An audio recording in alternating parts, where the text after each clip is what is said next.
I testified recently at a special meeting of the UN Security Council about a story I've been covering for a while now. I've talked about it on your show.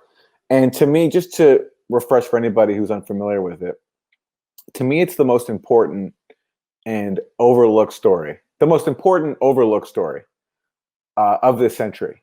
And I cannot believe how little attention it's gotten, given what has come out. So basically, in April 2018, the Syrian government is accused of committing a chemical attack in the city called Douma, which is outside of Damascus.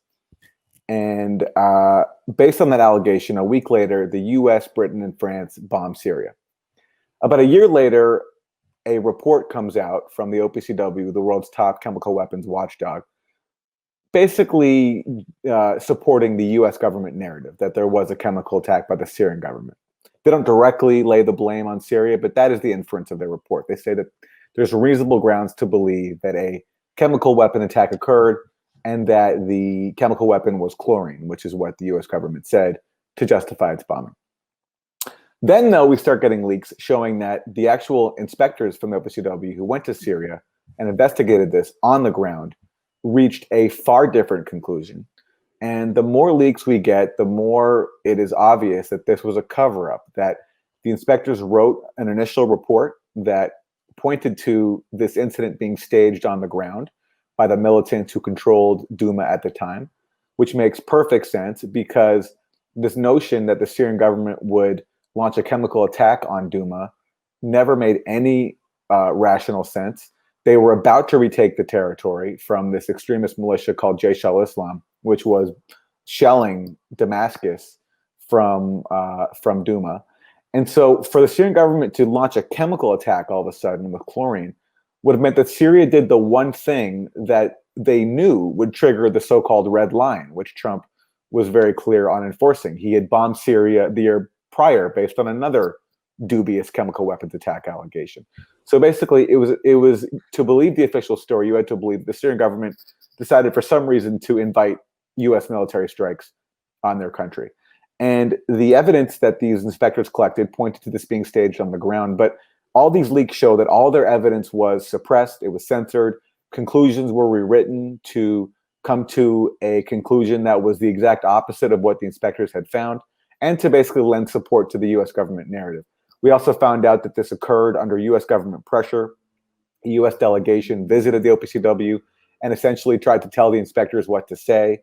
We also learned that the inspectors who oversaw the investigation, who went to Syria, that they were removed from their own investigation and replaced by a group that was not there at all, except for one paramedic, a paramedic who is, doesn't have scientific expertise, to say the least. So this is a cover-up based on the leaks that we get. And so since this has come out, the inspectors have tried to have a fair hearing. They've been attacked by their superiors. They've been maligned. They've tried to get the evidence that was suppressed to be weighed in a transparent manner.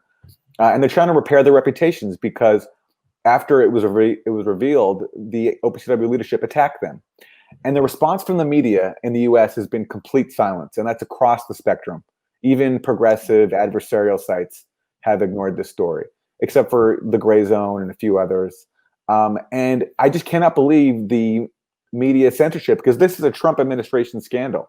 Trump bombed a government on allegations that were undermined by the OPCW investigators who went on the ground to investigate it, and then pressured the OPCW to cover it up. So this, whether or not even the scientists are right, I'm not a chemist or an engineer, so I don't have the expertise to judge. But the point is, the fact that it's documented that their findings were censored, that is a story in itself. And the fact that there's been such an effort to vilify them and to refuse to let them air their evidence says a lot. And I think should tell you about who is actually right here.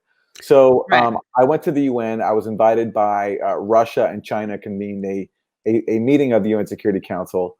And so I spoke along with actually one of the inspectors who was on the Douma investigation. There are many inspectors, but only two have been identified as the ones who pushed back on the cover-up. And one of them spoke as well. And it was just very instructive because, we're coming face to face with ambassadors from the US and Britain and France. and none of them had any interest in the actual facts.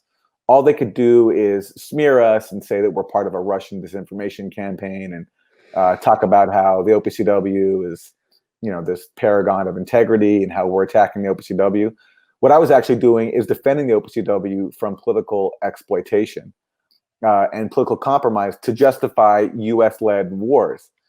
And the crazy part is that this, a week after I spoke, there was another UN Security Council meeting where Russia, which is this month chairing the UN Security Council, it rotates. So this month it's Russia's turn.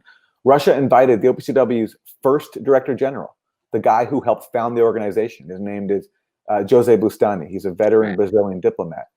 And the US, Britain, France, the same countries that bombed Syria based on the allegations that these inspectors' evidence undermined, these countries blocked Bustani from speaking because he was coming to speak in their defense.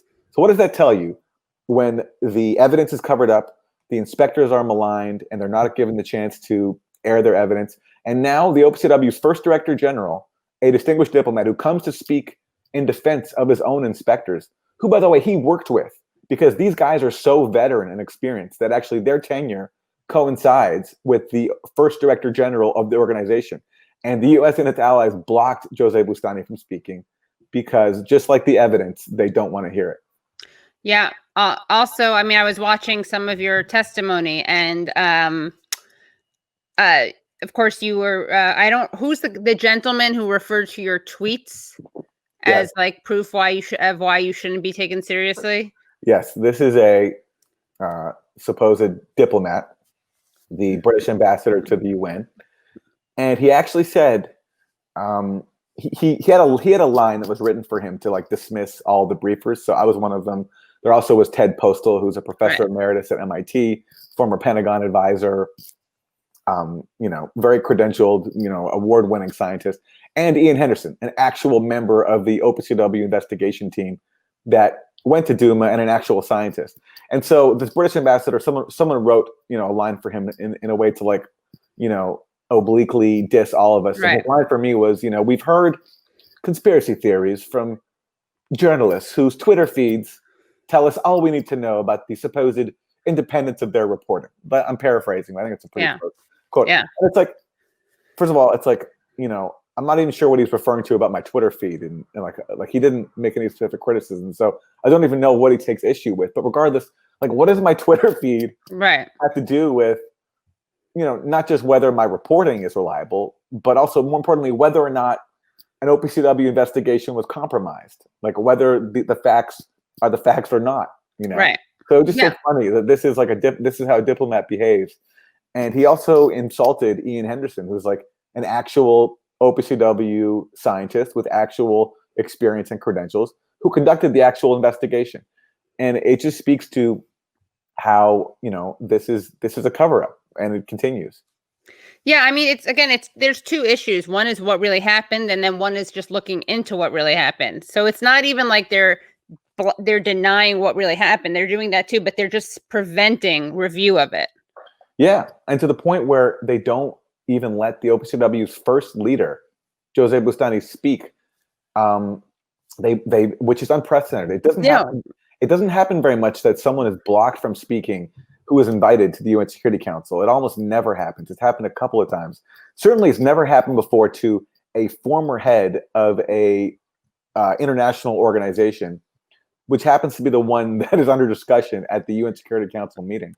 And the irony of them blocking Jose Bustani is that this is not the first time that he's been targeted by the U.S. government. He was the head of the OPCW back in 2002. I remember. When the Bush administration was driving to invade Iraq. And what's funny is the year before, Bustani's tenure had been unanimously renewed because, he was respected by everybody. He brought like dozens of countries into the Chemical Weapons Convention. He actually grew the Chemical Weapons Convention Treaty faster in terms of signatories coming in, faster than for any other multilateral body or convention ever. So it was the fastest rate at which countries joined a multilateral treaty as important as the Chemical Weapons Convention. And they had huge success. They, destroyed a whole bunch of chemical weapons around the world. even there were inspections being conducted, in the U.S. But the problem is Bush administration comes in, and at that point, Boustany is talking about bringing Iraq into the Chemical Weapons Convention. And that would have been a major problem for the Bush administration because that would have subjected Iraq to inspections by the chemical weapons inspectors at the OPCW. But the problem is, at that point, the U.S. had been caught using the United Nations to spy on Iraq. So using their inspectors to spy on Iraq. So that basically left the OPCW as the only last option for a rigorous and inspection regime that would be accepted by Iraq. But if Iraq were to accept inspectors, that would have undermined the Bush administration's ability to invade it and justify its war. So John Bolton personally threatened Jose Boustany. He threatened him with personal harm. He said, "We know where your kids live, and you have to resign." Boustany refused. So they tried to kick him out on a executive council vote, the same body that had unanimously renewed his contract the year earlier. The U.S. lost there. So then the U.S. took it to all the member states, and they threatened to pull the OPCW's funding, which the U.S. supplied a huge percentage of it. And there was a vote, and what's funny is more people did not vote to remove Boustany via either no's or abstentions than voted to remove him. But the U.S. still won. They still won.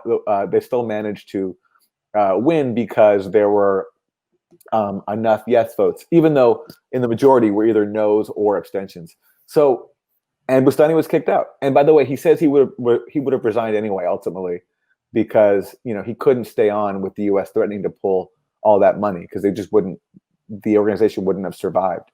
And Boustany actually later won a judgment to get compensation, which he gave back to the OPCW for a fund in support of Global South countries to help them basically stand up to U.S. bullying. So just fast forward now, 18 years later, once again, Jose Boustany stands in the way of another U.S. deception to justify war. And once again, they target him and they try to silence him once again. But we actually he recorded his statement in a video, which we published at the Gray Zone.